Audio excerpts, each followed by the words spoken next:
During a game, your runner is on first base. You tell your dugout, this happens a lot in the U.S., when the pitcher throws over the first, in the dugout, yell, "Back!"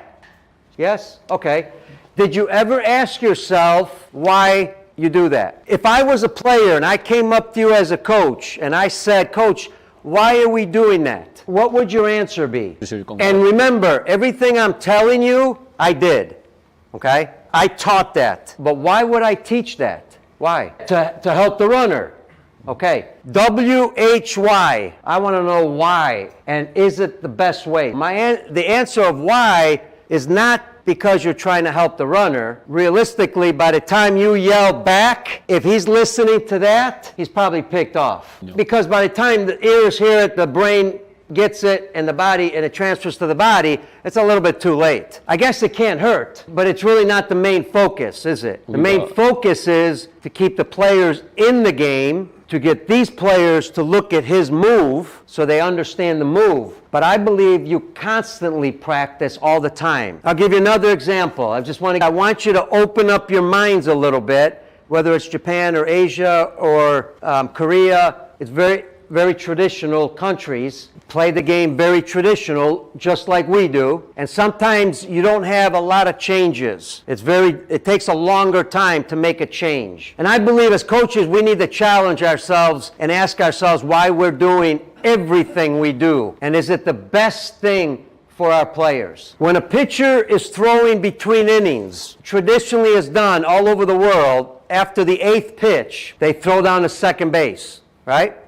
So my question would be, when you do that, take a look at your second baseman and your shortstop. Where are they standing when the catcher makes the throw? They do it in the major leagues, but in the major leagues, they can throw and catch really good. High school and younger levels, many times they don't catch and throw very good. We allow our second baseman to stand on the base, wait for the throw, and our shortstop's over there backing up position, right? If I came to your game, my question would be why? I played second and short. If I've got a runner on first, who's covering the base? I've got a fast runner.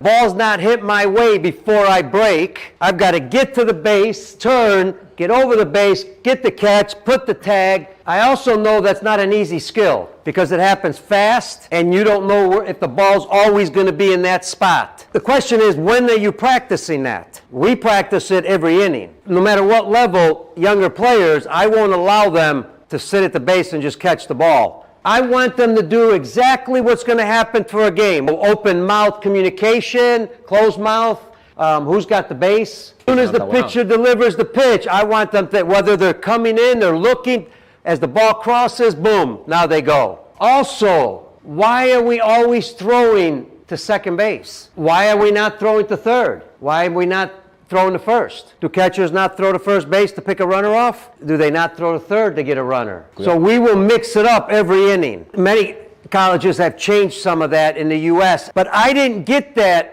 from another coach. Some things I learn when I come to conventions like this. Some things I learn by just talking to coaches, watching what they do. But many times I learn because I just tell myself all the time, why am I doing it this way? And is there a better way to do it? Let's take rundowns. Universally, I believe most coaches, in a rundown, they will use the receiver to use their hands, to raise their hands when the ball is thrown. I allow the person with the ball to make that decision. I thought about it.